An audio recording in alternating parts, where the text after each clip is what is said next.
think I'd seen a stat which Sydney was one of the top in the world, was it not? Off the top of my mind. Yes, we were. I think varies between 1 and 4 in the world. Yeah. I'm not sure where we are at the moment. Extraordinary statistics. It is, yeah. And look, we are fortunate to be able to draw our student body from among the best and brightest right across the country and internationally across the world. And that's fantastic. G'day and welcome to the Choosing Your Uni podcast. I'm Rob Malicki, coming to you today from Garrigou Land in Sydney. And when you say the word university to me, the image that comes into my mind is the magnificent quadrangle building at the University of Sydney. And if you haven't seen it, it's worth Googling because it's literally the iconic image of a university here in Australia. A beautiful sandstone building, wonderful architecture, and it's simply iconic. But of course, an institution is way more than just one building or one iconic image. There's a lot that goes under the hood. And so to that end, I'm joined today by Shane Griffin, who's the Associate Vice President at the University of Sydney, to dig into what really makes this place special and makes it tick. Shane, thanks for joining me on the Choosing Your Uni podcast. No worries. Great to be here. I thought we might start just by talking about some of your experiences. You've had a couple of different uni study experiences. On reflection, what sort of stands out to you from those experiences? I think when I look back at how I started, I was the first in my family to go to university. How unprepared I was for what I was doing is what I reflect on. I can still remember my student number from that first year, and it dates you because the first two numbers were the year that you started, but 914410 was the number. And I ended up at the University of Adelaide because my friends were going there. And I had a bunch of friends who, frankly, were a bunch smarter than I was. They were going to university, and that seemed like a much more appealing option than going out and getting a job. So I sort of followed them, and I ended up doing a history degree at the University of Adelaide. Loved it. Never really have left university since then, to be honest. I did an arts degree in history. I went back a couple of years later and did an economics degree. And then many years later at UNSW, I did a Juris Doctor at UNSW. And I've worked at universities now for 20 plus years. So I love the institutions, I love the sector, I love my time there, so much so that my mother still asks periodically if I'll ever leave the university and get a real job. But I keep telling her that this is now officially my job. It's not just a pastime. It's funny, isn't it? Because universities are addictive places to work. You know, that energy when students, when you walk in February and there's all the new students there and it's buzzing. There's almost nothing like it anywhere in the world, is there? No, and it's guaranteed to make you recognise your own age and mortality because every year students turn up and they seem to be younger and you suddenly realise they're not. It's just that you're older. But it is really quite the buzz on a campus in that first couple of weeks where students are finding their way around and meeting new friends and joining clubs and society. There is really quite nothing like that. It does take you back very quickly to your own time and your own experiences doing that. It's so rewarding, isn't it, when you're on campus and you know that you're part of that experience. You're actually here to help people. Yeah, that's right. Or, I think I'm viewed by students wandering past as a confused old man and they're not quite sure why that man in a suit on campus. But it is their campus. We just work here, but the campus is for the students. Well, let's talk about the University of Sydney, and maybe let's start with this main campus at Darlington, because there are a number of University of Sydney campuses, but this is the main one. Maybe just describe what it's like to be on campus on a regular day during semester. What's the vibe like here? Look, during semester, the vibe is lively. It's a big campus and there's a lot of students. I think the thing that people don't appreciate is just how big the campus is, because you're right, the pictures everybody sees are the pictures of the quadrangle building. Now we have a magnificent museum, the Chachak Wing Museum, which sits directly opposite it, which is an amazing contrast in architectural styles, but that is just a part of a university. And, it runs all the way along Parramatta Road, and then there's the colleges down near the hospital. So it's a big parcel of land. It's on the other side of City Road. Depending on what faculty, what discipline you're studying, you might have a completely different campus experience to a quadrangle experience. And that's good and bad. The quadrangle is beautiful, but it's old. And, as I personally know, getting older has its complications. The same for the buildings. So, it's lovely to look at the quadrangle. Sometimes it's nicer to sit in the brand new buildings in the engineering faculty or the medicine faculty. But yeah, it can really vary quite a lot between the different places. I suppose that is one of the things that you notice when you first come to campus is, of course, you've got this contrast between old and new. And the facilities, state of the art across so many disciplines. Yeah, and that's the challenge universities have, is we are desperately trying to give our students the best possible education that they can have. And the technology and the equipment and the facilities that are required to provide that education are constantly evolving. So we have new buildings in engineering on the other side of City Road down in the Gadigal Lawns, which have world-class engineering equipment that I couldn't contemplate explaining because it's well outside my area of expertise. But, the university makes a huge investment in that equipment to make sure that students, when they come out as graduates, are properly trained in equipment that is at a level with, and in many cases, exceeding what they'll work with any sort of corporate world post-graduation. You've been here for a number of years now. So when I say to you or ask you, what's unique about the Uni of Sydney? What's the first thing that comes to mind? I think there's a couple of things. The history is one. And the history, you see it in the buildings, you see it in the knowledge. Everybody knows about the University of Sydney. You don't have to explain who is the University of Sydney. So that history is one. I think the other big thing is the breadth. We teach everything from architecture to agriculture to space engineering, to medicine, to veterinary studies, to dentistry studies. So whatever you're looking to study, it exists at the University of Sydney, and that's a huge advantage. But it comes with the challenge for some students of trying to navigate their way around and having to make decisions about the difference between the different science degrees, which are not necessarily obvious just by their name, but require a bit of research. So the breadth of program available is enormous, which is a huge advantage, but can be a bit overwhelming for some students until they start to do their research. Just on that, in terms of changing between degrees, because obviously a lot of people, I can't remember what the statistic is, but it's quite a significant percentage of people will start a degree and then will get to uni, discover something else that really piques their interest and change. How easy is that here? It's relatively easy. And it depending on the degree. Depends on the degree. We obviously have programs like medicine and law that are in enormously high demand, and a lot of students want to get in, and there's a limited number of places. So there are opportunities to transfer into those degrees after first year in another degree,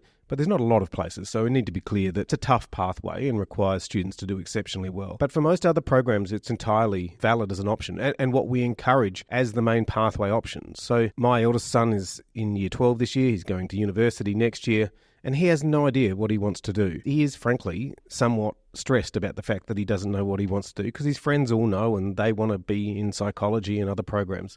He doesn't have a clue. But the only advice I can give to him is start in a generalist degree, like an arts degree or a liberal sciences degree or a commerce degree, and then work out what you want to do after that, because I didn't know when I started either. I still don't know to a certain extent. But you can do a year in that degree and think, oh, look, this is great. I found what I really like. And then or you can transfer into another degree at the end. You just have to submit an application. You have to have passed your subjects or achieved a certain mark. But it's an entirely viable option. A lot of students do it. And it's a really good way, if you don't know what you want to do, to start your university career. And I keep telling my own son, it is okay to not know what you want to do. Most people, I would suspect, don't know what they want to do when they start. And university is a great place to find out what you like and what you don't like. That's so true, isn't it? I remember looking at the student handbook. I went to Macquarie University for my undergrad and ended up in a general science degree and was looking through and went, oh, there's soils. Like you can learn about soils and soil bacteria, and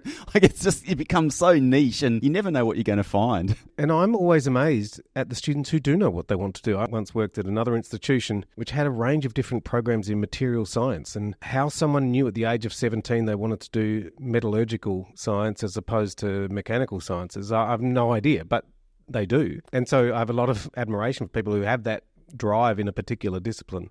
I never did, and I think most students probably don't. They sort of find their way over time as they meander through the different opportunities that are available. Your background is quite interesting because your first degrees were in history and economics, which on paper, to me, I think it's a perfect combo, right? Like history is teaching you about what's happened in the past, economics is looking at evidence and looking at what human behaviour and everything like that and looking towards the future. But that's quite an interesting combination. What led you to choose those two? I did the history. I really enjoyed history at school, and so I chose history. And I think in retrospect, I'd like to think that was a plan, but it was just fortuitous, I think. But it was the right thing to do, was to follow what I really enjoyed, because I would have struggled if I was doing something I didn't enjoy. I loved history. I loved modern European history.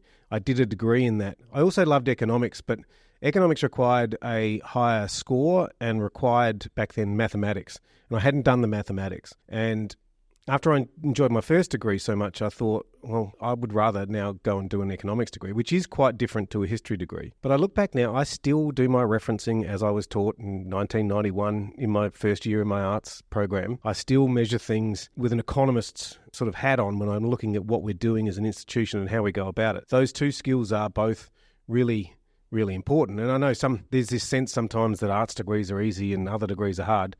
I got my poorest marks in my arts degree. I did much better in economics and law than I did studying history. Yeah, it's funny, isn't it? So we've talked a little bit about how you can find your pathway by coming into uni, and obviously University of Sydney, so much breadth, as you've said, starting with a general degree and then sort of narrow down from there.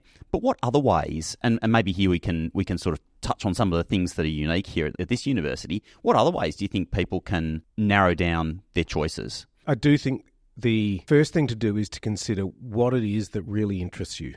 So, and again, it's hard to generalise because there are people who know from an early age they desperately want to be an engineer. That's what my friends all did. They all knew they wanted to be an engineer. I was always envious of them about having that certainty. And they followed that path and they still work as engineers until today. But for others, it's not a known thing at all. And I think for those who don't know, the best thing you can do is find a pathway where you are going to be doing things you think you are going to enjoy. Because it can be a challenge. There's always subjects. I couldn't stand econometrics in economics.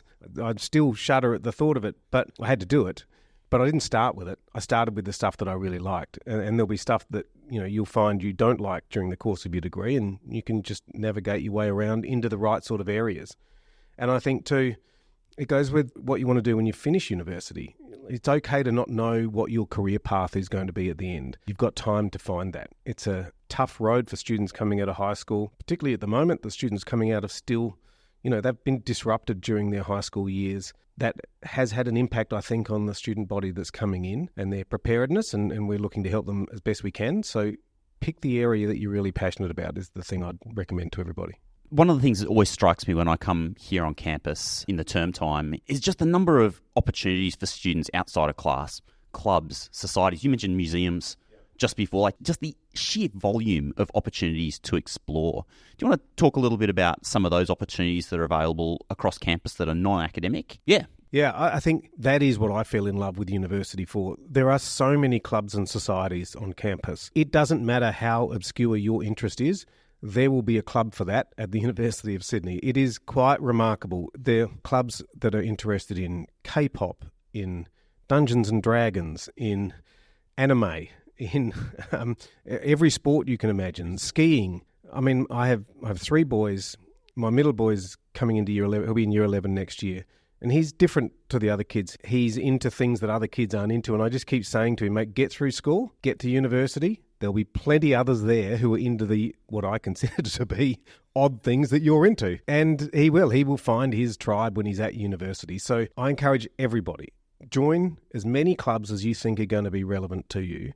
It doesn't matter if you later drop out of that club or you find out that it's not for you. One of them will be. And it's just such a great way to meet people because, people starting in first year, they've come from a school environment which is different to what a university environment's going to be like. It's not as structured and they need to find a new group of friends, a new social circle, and that can be difficult. If a large institution has tens of thousands of students, so finding your group of friends early on is a great way to do it. And I always reflect, when I think back when I started back at the very beginning, I made friends lining up to enrol because in the old days you had to line up and there was big sheets of paper and it was 2.5 hours in a line waiting to enrol. That's where I met my first friends, was lining up. Now everything's digital now, so that's not necessary. And I sometimes reflect on whether we should bring back the queues just to get people talking to each other. But the clubs are the best way to find the right group of people to be friends with. And then when you're in the university, take advantage of other opportunities if you can. So there will be opportunities to do moot courts in law. There'll be opportunities to do international exchange or study abroad. And they're often the experiences, more than the classes themselves, that people think are the transformational experience that they look back on and go, I had a great time at the University of Sydney. And what I remember most is a 6-month placement at the University of Texas. That's brilliant because there's someone in Texas going, the best thing about my studies was I spent 6 months at the University of Sydney. So those opportunities, which aren't for everybody, but if they are for you, really grab them with both hands and give it a try. Can we talk a little bit more about that international study experience for a moment? Because that's my background, honestly, in higher education. And I know the Uni of Sydney has got one of the most comprehensive international study offerings from all of the Australian universities. I mean, literally thousands of students come here to study, but then go and do a study tour in Malaysia or an internship in the USA. How valuable is that for students? Oh, look, it's critical. And it's critical from a personal development sense. And it's also critical from a career development sense. So we have an ambition to have more than 50% of our students having an international experience while they're here. And we have a range of scholarships and awards to encourage students to do that if it's not within their means to do it. And a lot of students do. We have a lot of students who go to the US, to Canada, to the UK, to Europe.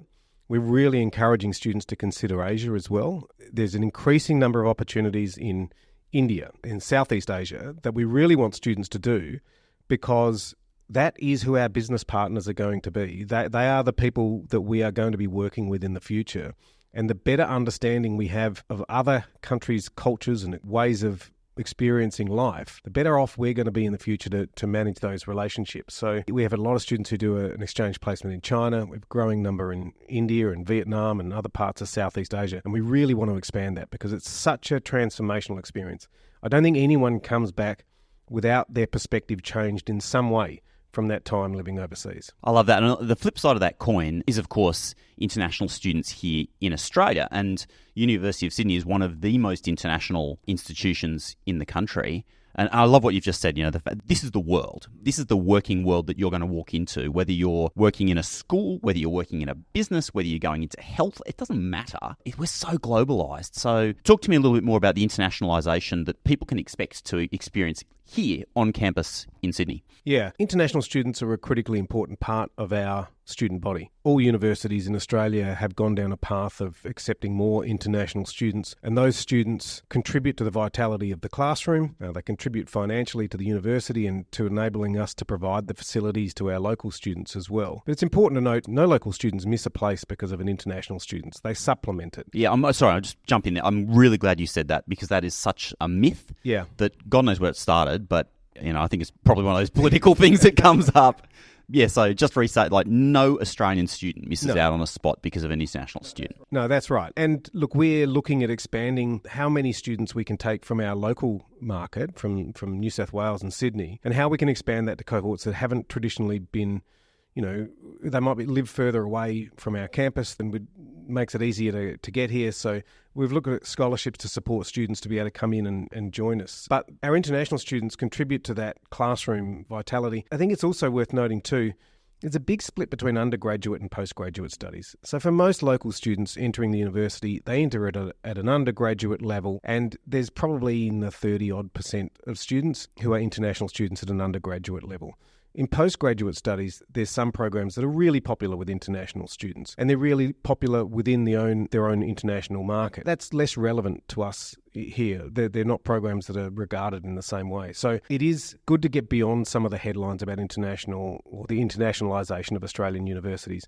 They provide a lot of benefit in the classroom, and they are really valued members of our community and our campus community as well. I think it's incredibly important for institutions. I mean, the vibrancy, as you've said, that is on campus because of that changed increase in culture, you know, that we find is just so valuable. And yeah, I think it's a real advantage. It makes the sort of international food fairs around campus that occur once a month all the better. I can promise you, whenever they peer outside my office and see the food trucks setting up, that's the day to head out and get your lunch. Yeah. Can we talk about food for a second? Because one of the advantages, I think, or the unique things about the institution is its location. I mean, obviously here on campus, lots of different options, but just down the road there from the main campus, Newtown, I mean, Newtown, Glebe. We're really lucky in that regard. We have Chinatown off to one side.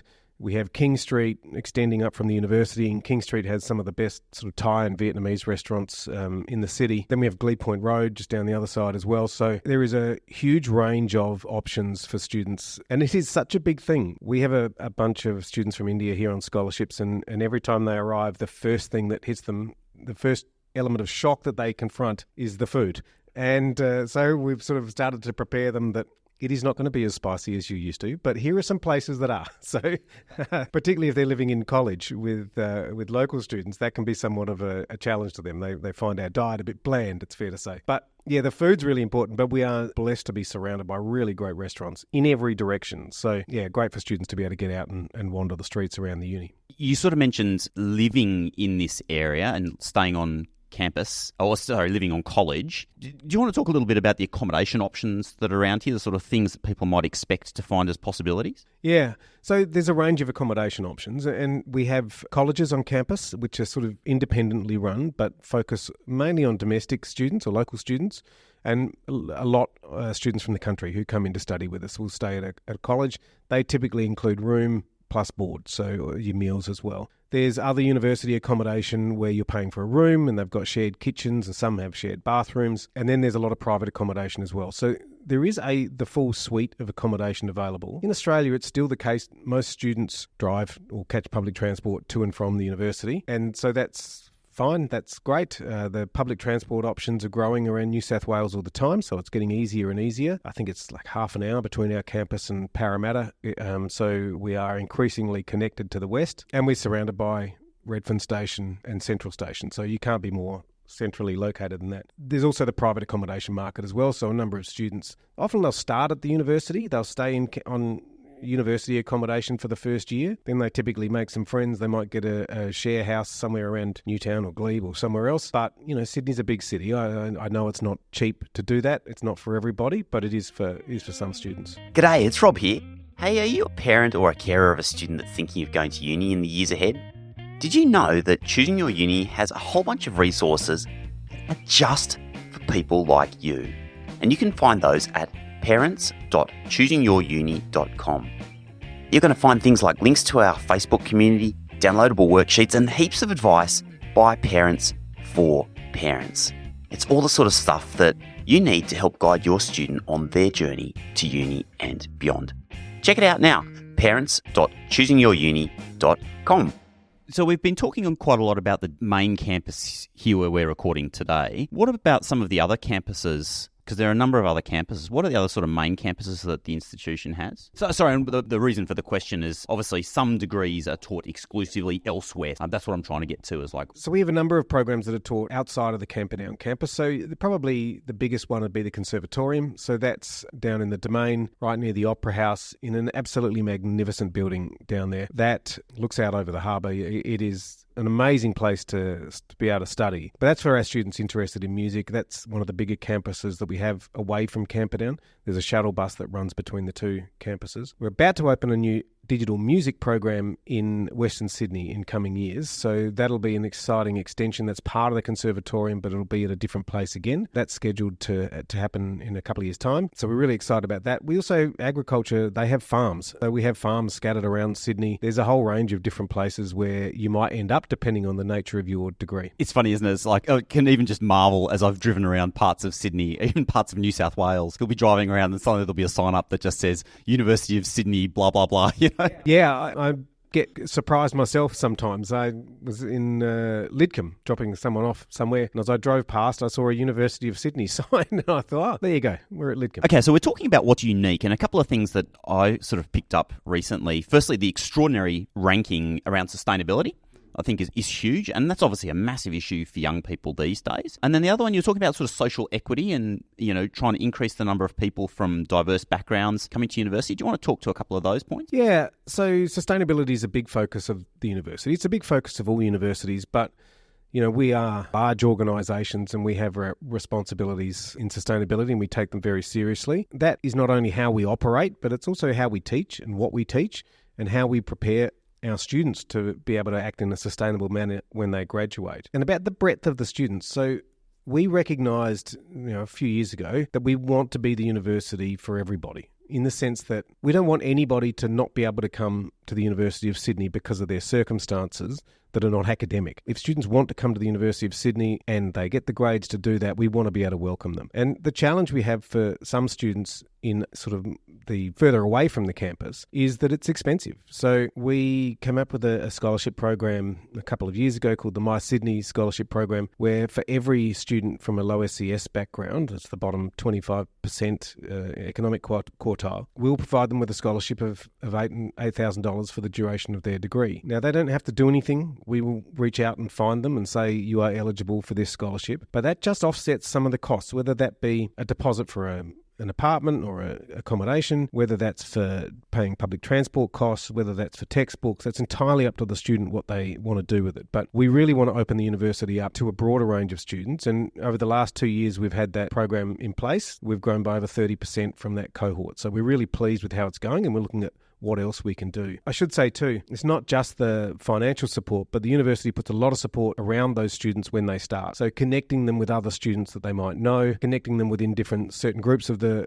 university, making sure that they feel like this campus is their campus as much as anybody else's. I think parents who might be listening to this and they know, kids are finishing up high school, they're going to go off to university. Obviously, career is one of those big considerations in the minds of parents. And universities these days do a lot to help students prepare for that next step beyond university. Can you talk a little bit to what the University of Sydney is doing in terms of working integrated learning or opportunities like that? Yes, most students who start at university are thinking about what their career is going to be when they finish from pretty early on. Even if they don't know, they're thinking about how do I narrow it down to get closer to what I think it might be. So we do a range of things. So there are work integrated learning opportunities. So work integrated learning is where you will spend time in the workforce or with a company, and what you learn in that company is integrated into your learning on campus and as part of your degree. It's a really great way to develop more skills-based learning and make yourself better prepared when you join the workforce. So we have as many of those opportunities as we can. We work with companies across Sydney and New South Wales to make sure that our students are well placed. We have the advantage that our students are in really high demand, so our graduate employability rates are outstanding. We're really pleased about that. That's a really important metric for us. I think I'd seen a stat which Sydney was one of the top in the world, was it not? Off the top of my mind. Yes, we were. I think varies between 1 and 4 in the world. Yeah. I'm not sure where we are at the moment. Extraordinary statistics. It is, yeah. And look, we are fortunate to be able to draw our student body from among the best and brightest right across the country and internationally across the world. And that's fantastic. And that's an increasingly broad range of people. It's not just the smartest people from the private schools. It's not just the smartest people from the selective school network. It's really right across the state, which is fantastic. But work integrated learning is really important. Internships are really important as well. So we support students to find those internships. In some programs like engineering, every single student does a placement throughout the course of their degree. That can be self-sourced, or that can be the university can assist in that as well. So yeah, there's a range of opportunities, and we really try and work to connect our students to the employer cohort. If anyone's watching this on the video, the lights have just gone off on us in the meeting room. It's quite funny. Shane's just going to go and hit that button. Sometimes we find ourselves in the dark. There we go. And we're back. Let's talk a little bit more about rankings, because we've touched on it several times. In preparation for this interview, I was just looking through the kind of current set of rankings. 18th in the world at time of speak. That's unique. But then also in individual discipline areas, extraordinary statistics. Yeah, and look, Australian universities in general have done an outstanding job, and it is a credit to the education sector in general that Australian universities, per head of population, are ranked as highly as anywhere in the world. I think we have 4 universities in the top 20 in the world. I think it's like 8 or 9 in the top 100. There are outstanding universities throughout Australia. Now, rankings in and of themselves don't mean much. There are a relative scale that give a sense of how you're performing compared to everybody else. It's a good indicator that you're on the right path, but in and of itself, it doesn't do much. So we are still focused on how can we improve the student experience? How can we develop students such that they've got the right employability characteristics? How do we make sure that the students who come to us get that transformational experience that enables them to join the workforce and look back fondly on their time at the University of Sydney? I think I've got one more question, which is, and feel free to take a moment before answering this, because as you said, it's a huge institution. Like, what's new here? What's new and exciting and different? It's been coming up or in the last couple of years or, yeah. So there's a couple of things that are going to be different for next year for the University of Sydney. One is we have a couple of new programs that are starting, well, combinations of existing programs. So we will have a program where you can do a combined degree in commerce and science and a combined degree in science and arts. So if you're not sure what you want to do, you can come out with 2 degrees in 2 different disciplines, and you can enrol in that from the beginning. So that's going to be a new thing for us for next year. I think the other thing that's new for us is we have had a mathematics prerequisite for a long time. They are being removed from a number of programs for next year. That's not because maths is any less important. It's as important as it's ever been. But New South Wales high schools have changed the mathematics process. And so what we will be doing is rewarding students who have done mathematics with some what used to be called bonus points to add to their ATAR, and also doing mathematics preparation courses when they arrive to help those students come through. So if you think maths is going to stop me getting into the University of Sydney, it's likely that's not the case anymore. So check the websites, check the UAC websites or wherever else you're going to be applying through, because there'll be a broader range of programs open to students without mathematics than what there have been previously. Can we talk briefly then about early offers? This is important to quite a few students, as well as maybe different pathway options into the institution. So maybe early offers to begin with. Yeah, so we don't have as many early offers pathways as other institutions. For us as a university, it's really important that students finish their studies, stay focused on their studies through high school and get the best possible marks in their exam. I often think of it, it's a bit like final year of university. You may have a job lined up, but it's still important you finish your university, complete your degrees and graduate. We think of high school the same way. Now, we have a couple of early offer programs where admission is based on another criteria. So for audition for the conservatorium or for a portfolio for some of the architecture type programs, where we may be able to do early offers where we're not just waiting on an ATAR. But in general, we think it's really important that students finish high school and finish their exams to the best of their ability. They are going to need that knowledge when they get to university, so it's important that they actually get it while they're still at high school. For pathways, the main pathway into the University of Sydney, if you don't get into your dream degree and the University of Sydney is the institution you really want to go to, the main pathway in is to do another degree and then transfer across. A lot of the time, students I desperately want to be an engineer, but I haven't quite got the marks, so they might go in and do a science degree. Often they find that they love science and they'll stick with it, even though they were adamant they were going to be an engineer. But for those who still think, I really want to be that engineer, they can then look to transfer at the end of first year. And a lot of those courses will transfer across, and it's not a wasted year. It's because it'll count to their electives and other things that they need to do. That's the best way. That's the best pathway in if you don't quite get what you want. Another alternative is to start at another university, and then you can transfer at the end of a year as well. So we have a lot of students who really want to come to the University of Sydney but may not have got the mark that they need to get into their preferred degree. They want to start in that preferred degree, so they might go and start somewhere else. They can always then apply to come and join us at the end of a year and transfer across. But again, often they'll find they've found friends and they've enjoyed themselves and they're at another great university, and that's fine as well. It's entirely up to them. Yeah, or come and do your postgrad here. Yeah, that's right. Yeah. I would absolutely consider coming here to do another master's level degree for sure. Yeah, and I think having a postgrad experience that's different, not just in the nature of the studies, but where you studied, is a really good way to do it. I mean, I did my undergrad in Adelaide, I did my postgrad at UNSW. It's a really different sort of sense of study and different stage of life, and I'm really glad I had different experiences. Maybe just to finish up, we're coming up towards open day season here in Sydney. What sorts of things can people expect when they come to open day here at Uni of Sydney?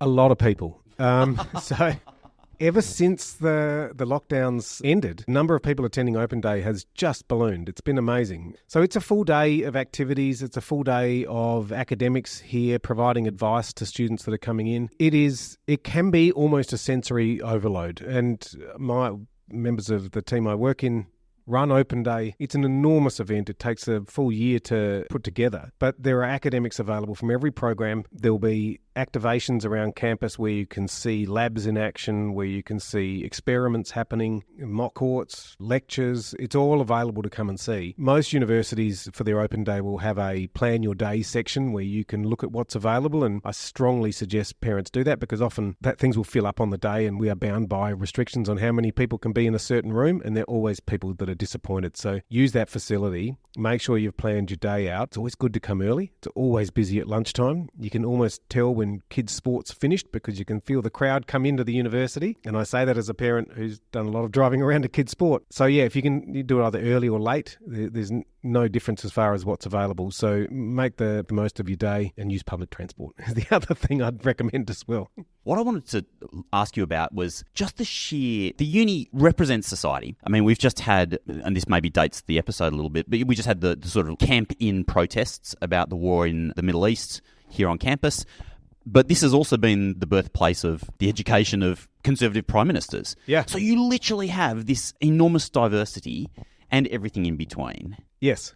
Yeah, yes, we do. Look, it is a very active campus, and I think that's one of the things that separates the University of Sydney from most other Australian universities is the level of activity around campus is far greater than it is in most places. That's great. We live in some contentious times, and there are some really difficult global issues at the moment that the world is contending with, and the university is no different in how it has to respond to some of those contentious issues, and there are wildly differing views. We manage that. We encourage open expression in an appropriate, safe and non-threatening manner, and we accommodate dissenting voices wherever we can. But it does add to the life and the vibrancy of the campus. But yeah, it's been an interesting 6 months or so. It's society though, isn't it? I mean, that's what I find fascinating as an external observer. And also, once again, maybe dates the podcast, but the current Vice-Chancellor is the former Managing Director of the ABC. So obviously somebody who's adept in dealing with broad, diverse views and, creating still a harmonious organisation that still works.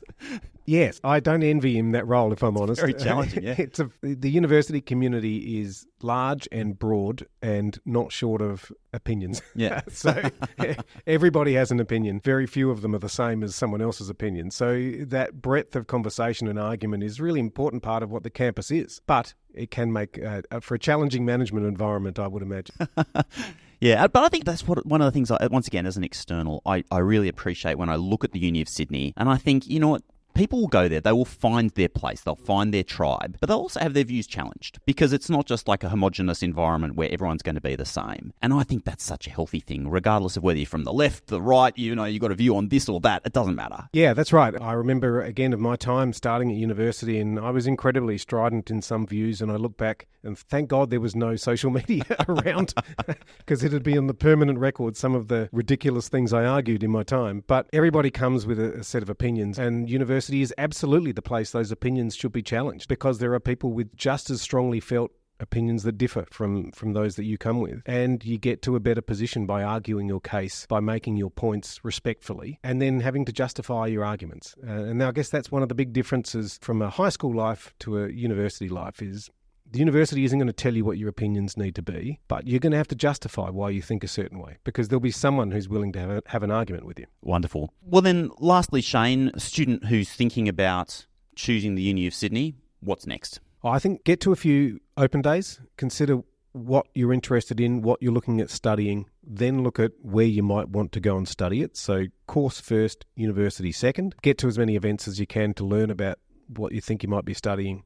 Attend open days. The other thing is if you're applying through USyd, get your preferences in early, and remember that preferences are that. You should put in as your first preference the course you really want to study. You might think, I'm not going to get the marks required for that program, but you don't know. You may surprise yourself, and you've got 5 preferences. So if you don't get your first preference, you can get your second preference or your third preference. That's the way the system's designed. So put in your number one preference as the thing you really want to do. It is no different whether you get in on your first preference, your second, third or fourth. The day after it's done, it's done. The other thing I'll say too, that applies to your ATAR. Your ATAR is critically important for the next 3 months, and then pretty much no one's ever going to ask you about it again. So once you're in, don't sweat too much on it. Try as hard as you can. There's a range of pathways into the programs that you're looking for, and there's so many good universities throughout Australia. There is probably a pathway for you. It's just a matter of finding it. It is not worth stressing it to the point where you can't operate. Just do your best and then find your pathway through. Shane Griffin, thanks for joining me on the Choosing Your Uni podcast. No worries, great to be here. Thanks. At Choosing Your Uni, our mission is to make finding your ideal institution and your degree fun, easy and stress-free.